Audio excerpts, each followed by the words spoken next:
নমস্কার, দ্য ওয়ালে আপনাদের স্বাগত। আজ আমাদের বিষয়, যোগী আদিত্যনাথ কি নরেন্দ্র মোদী হতে চাইছেন? যোগী আদিত্যনাথ এই মুহূর্তে মহাকুম্ভ নিয়ে খুবই ব্যস্ত। আপনারা নিশ্চয়ই সংবাদ মাধ্যমে, টেলিভিশনে, খবরের কাগজে পড়েছেন যে উত্তরপ্রদেশের মুখ্যমন্ত্রী কিভাবে এলাহাবাদে অর্থাৎ প্রয়াগরাজে গিয়ে ক্যাম্প করেছেন, কারণ সেখানে এবছর মহাকুম্ভ আয়োজিত হচ্ছে এবং 26 ফেব্রুয়ারি পর্যন্ত সেখানে পুণ্যার্থীরা যাবেন। এখন এগুলো তো সবই স্বাভাবিক ব্যাপার যে রাজ্যের মুখ্যমন্ত্রী এত বড় একটা উৎসব যেখানে অনুষ্ঠিত হবে, সেখানে রাজ্যের মুখ্যমন্ত্রীর অনেক দায় দায়িত্ব, প্রশাসনিক দায় দায়িত্ব থাকে, এটাই স্বাভাবিক। কিন্তু আমরা যেটা দেখতে পাচ্ছি মিডিয়া সূত্রে, বন্ধু বান্ধব যারা আমাদের সাংবাদিক বন্ধুরা আছেন ওখানে এবং আরো যারা পরিচিত গিয়েছেন তাদের কাছ থেকে যেটা শুনতে পাচ্ছি যে এই যে প্রয়াগরাজ, এই প্রয়াগরাজকে ঘিরে যে ব্যাপারটা খুব বড় আকারে সামনে আসছে চারধারে, সেটি হচ্ছে যোগী আদিত্যনাথের ছবি এবং তার সরকারের নানান কাজকর্মের পাবলিসিটি, যেটাকে বলা যায় একেবারে প্রোপাগান্ডাতে নিয়ে চলে যাওয়া হয়েছে প্রবলভাবে। সেখানে একটা যে সরকার এই করেছে, সরকার ওই করেছে, সরকার তাই করেছে, সরকার আগামী দিনে এই করবে, যোগী আদিত্যনাথের সরকারের এই হচ্ছে তার বিভিন্ন কার্যাবলী, এইরকম সাফল্য উত্তরপ্রদেশ অর্জন করেছে। এই নানাবিধ আয়োজন এবং গোটাটাই একটা বলা চলে যে বিজ্ঞাপনে বিজ্ঞাপনে গোটা জিনিসটা ছেয়ে আছে এবং তার থেকে যে ছবিটি সবার চোখে ধরা পড়ছে সেটি হচ্ছে স্বয়ং যোগী আদিত্যনাথ। ঠিক প্রায় এক বছর আগে 22শে জানুয়ারি 2024 আপনারা সকলেই জানেন যে অযোধ্যায় রাম মন্দিরের উদ্বোধন হয়েছিল। আমি সেই রাম মন্দির উদ্বোধনের অনুষ্ঠান কভার করতে গিয়েছিলাম। রাম মন্দিরের উৎসব সঙ্গে মহাকুম্ভের কোনো মিল হয় না, কারণ দুটোর মধ্যে অনেক ফারাক আছে, বিশেষ করে পুণ্যার্থীর ভিড়ের একটা বিরাট বড় ফারাক আছে। মহাকুম্ভে গোটা বিশ্ব দেখে হিন্দু সমাজ তারা ওইখানে এলাহাবাদে জড়ো হচ্ছেন, যেটা বলছিলাম আগে যে 26শে ফেব্রুয়ারি পর্যন্ত প্রায় 40 কোটি মানুষ সেখানে হাজির হবেন বলে মনে করা হচ্ছে। কিন্তু অযোধ্যাতেও কিন্তু ভিড়টা নেহাত কম ছিল না। অযোধ্যা এলাহাবাদের তুলনাতে খুবই ছোট শহর, খুবই ঘিঞ্জি শহর, কিন্তু সেই শহরও তখন গিজগিজ গিজগিজ করেছেন মানুষ। কিন্তু যেটা লক্ষণীয়, আমি সেই সময় রিপোর্টিংও করেছিলাম, ভিডিও করেছিলাম, আপনাদের বলেছিলাম, লেখালেখিও করেছিলাম, যে আমার যেন মনে হচ্ছিল যে অযোধ্যা নগরীর নাম বদলে গিয়ে নাম হয়েছে মোদীনগর অথবা যোগীপীঠ। কারণ সেখানেও আমি দেখছিলাম যে রামলালা, রামের যে আয়োজন, তার যে প্রাণ প্রতিষ্ঠা করার যে আয়োজন এবং রাম মন্দির উদ্বোধন, সেটাকে ছাপিয়ে এই দুই রাজনীতিক, বিজেপির এই দুই রাজনীতিক নরেন্দ্র মোদী এবং যোগী আদিত্যনাথ, তারা রীতিমতন কম্পিটিশনে নেমেছিলেন। অর্থাৎ প্রতিটি নরেন্দ্র মোদীর প্রতিটি কাট আউটের পাশে আমরা দেখেছিলাম যোগী আদিত্যনাথের কাট আউট, এবং সেটা কিছুটা সরকারি আয়োজন ছিল, কিছুটা ছিল বিভিন্ন তাদের যে নানান সংগঠন, বিজেপি এবং আরএসএস এর বিভিন্ন সংগঠন, তারা এটা করেছিল। তার ফলে আমার যেন মনে হয়েছিল যে কোথাও রাম হারিয়ে গিয়ে উদিত হয়েছেন মোদী এবং যোগী। তো যাই হোক, সেটা রাজনীতিবিদেরা এই ধরনের কর্মকাণ্ড তারা করেই থাকেন। কিন্তু এবারে মহাকুম্ভে যেটা দেখা যাচ্ছে সেটা কিন্তু এই অযোধ্যার থেকে সম্পূর্ণভাবে আলাদা একটা ভিন্ন দৃশ্য। সেটি হচ্ছে যে সেখানে নরেন্দ্র মোদী আছেন, কিন্তু খুব বিক্ষিপ্তভাবে একটা দুটো ছবি কাট আউট প্রধানমন্ত্রীর আছে, কিন্তু মূল আয়োজন হচ্ছে যোগী আদিত্যনাথ এবং তাকেই সেখানে পোট্রে করা হচ্ছে যে এই যে মহাকুম্ভর আয়োজন হচ্ছে, এই গোটা বিষয়টাই হচ্ছে যোগী আদিত্যনাথের একটা বিরাট কৃতিত্ব। এবং আমরা দেখছিলাম যে যোগী আদিত্যনাথ সেখানে কয়েকদিন আগেই পৌঁছে গিয়েছেন এবং সেখানে তিনি সাধু সন্তদের সঙ্গে নৈশভোজ করেছেন, তাদের উপহার দিয়েছেন এবং নানান ভাবে তার একটা যে হিন্দুত্বের কার্যক্রমের একটা বিরাট বড় আয়োজন বা প্রদর্শনী এই মহাকুম্ভে এলাহাবাদে বা প্রয়াগরাজে অনুষ্ঠিত হচ্ছে।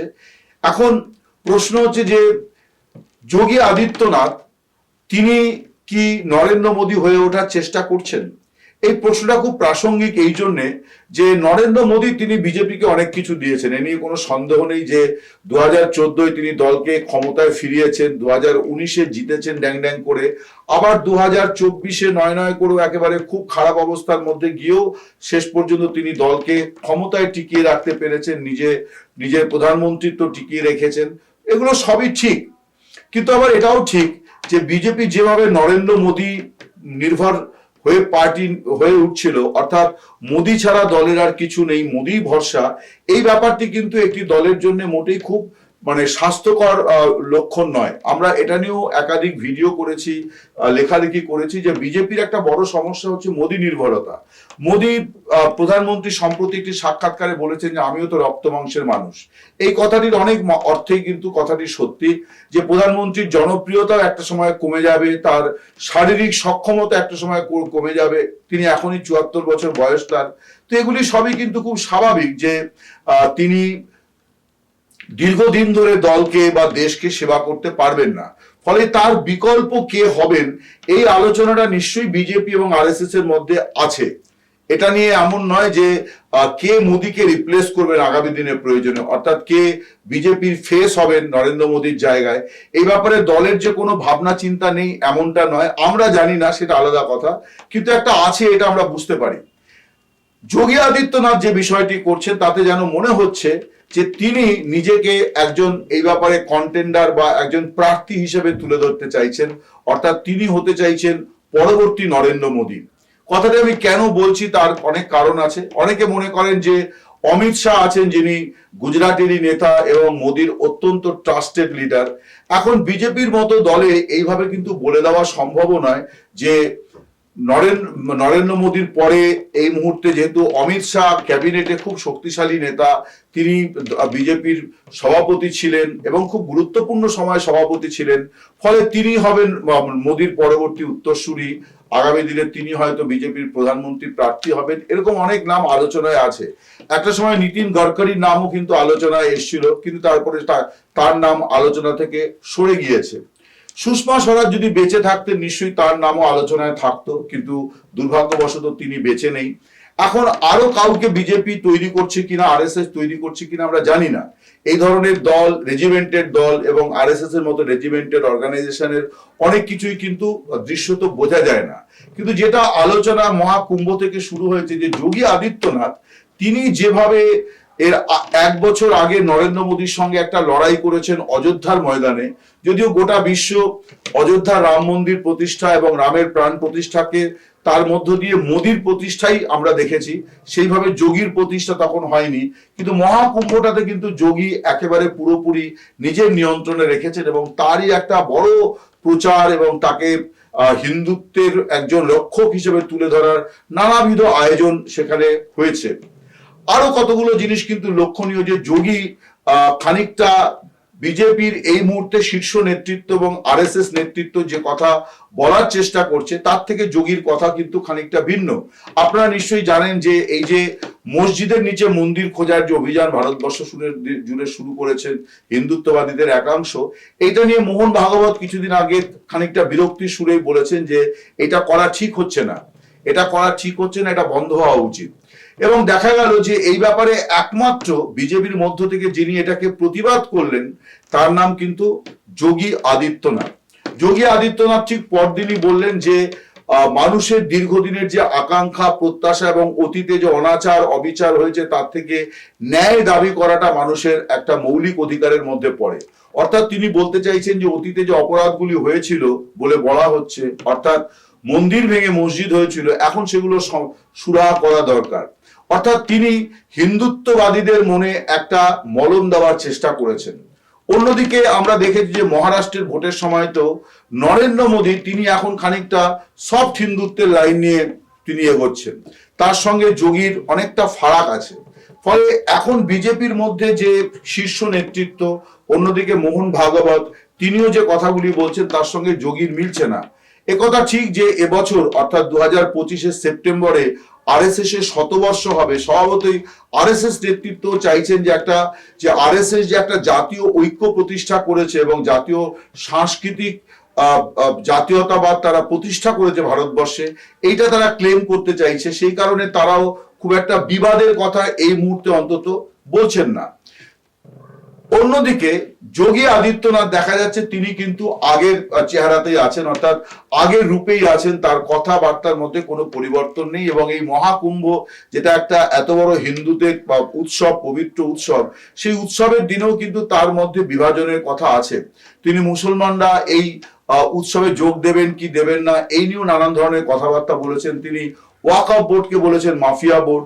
এর আগে নির্বাচনের সময় আমরা দেখেছি তিনি বলেছেন যে উত্তরপ্রদেশে 20% মুসলিম, তাদের সম্পর্কে উনি বলেছেন যে 20% সংখ্যালঘু আমায় ভোট না দিলে আমার কিছু যায় আসে না, আমি 80% আমার সঙ্গে আছে।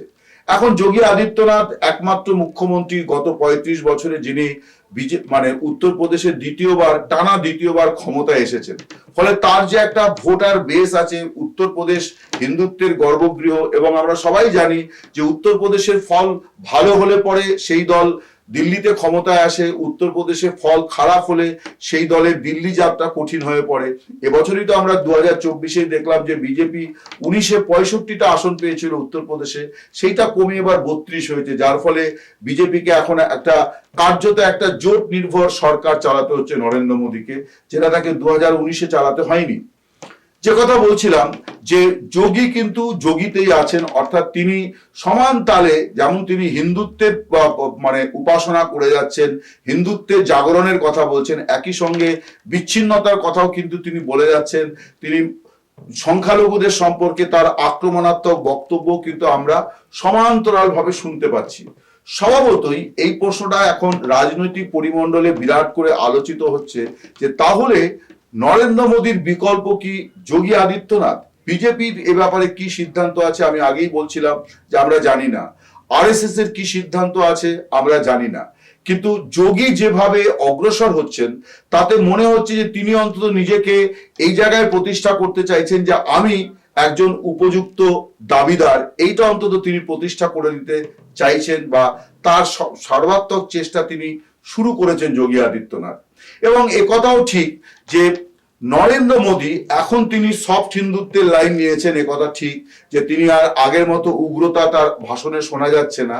কিন্তু তার রাজত্বের প্রথম 10 বছর যদি আমরা দেখি তাহলে তিনি সাম্প্রদায়িক রাজনীতি, বিভাজনের রাজনীতিকে যে উচ্চতায় তুলে নিয়ে গিয়েছেন, তাতে তার জায়গায় যিনি আগামী দিনে বিজেপির মুখ বা দলের প্রধানমন্ত্রী মুখ হবেন, তাকে কিন্তু আরো উগ্র হিন্দুত্বের মানে বার্তা নিয়ে আসতে হবে, আরো উগ্র হিন্দুত্ববাদী তাকে হতে হবে।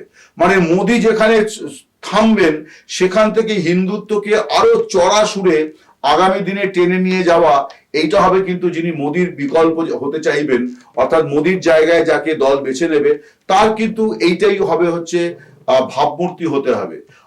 অন্তত এখন তাই মনে হচ্ছে যে এই যে মহাকুম্ভ, এই মহাকুম্ভটাকে যোগী আদিত্যনাথ দুটো ভাবে, অর্থাৎ তার এই ভাবমূর্তিটাকে তুলে ধরার জন্য ব্যবহার করছেন।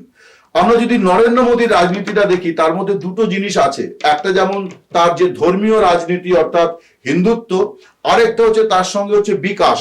তিনি নিজেকে বিকাশ পুরুষ হিসেবে তুলে ধরেছেন।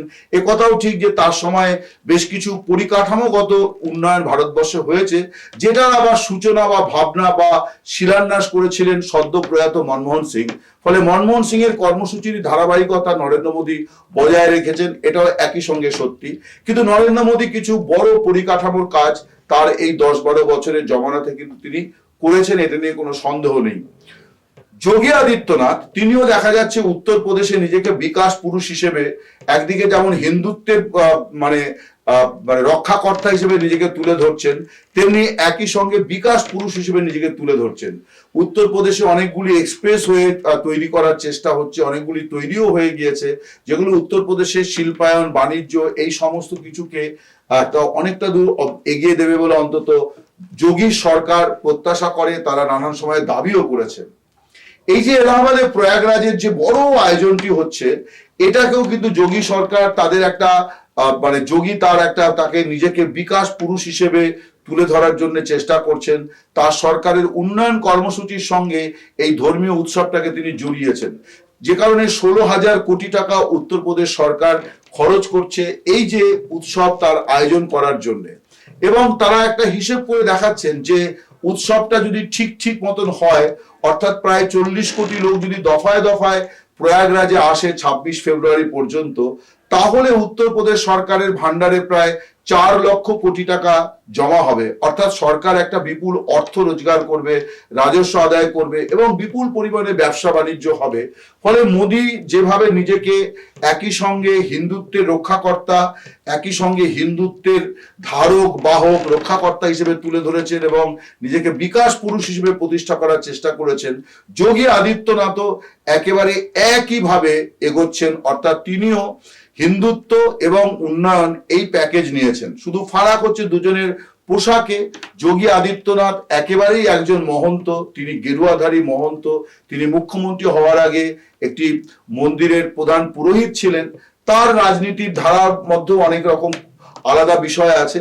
আর অন্যদিকে নরেন্দ্র মোদী, তিনি গুজরাটের মুখ্যমন্ত্রী, সেখান থেকে তিনি আজকে ভারতের প্রধানমন্ত্রী এবং বিজেপিকে একটা ভালো জায়গায় তিনি স্থাপন করেছেন। ফলে এই জায়গাতে বিজেপিকেও ভাবতে হচ্ছে যে তাকে যদি ধারাবাহিকতা বজায় রাখতে হয়, তাহলেও তাকে এমন একটি লোককে বাঁচতে হবে যে যিনি আগামী দিনে একেবারে মোদী যখন রাজনীতি থেকে, প্রধানমন্ত্রিত্ব থেকে সরে যাবেন, সেটা নির্বাচনে পরাজয়ের কারণে হোক বা মাঝপথে কোনো দলীয় সিদ্ধান্তের কারণে হোক, তিনি যদি সরে যান, তাহলে যিনি আসবেন তিনি যেন মোদীর মানে গাড়ির গতি আরো দ্রুত করতে পারেন, আরো গতিতে এগোতে পারেন, এরকম একজন মানুষকেই তারা চালকের আসনে চাইবেন। নমস্কার, শুভরাত্রি, ভালো থাকবেন।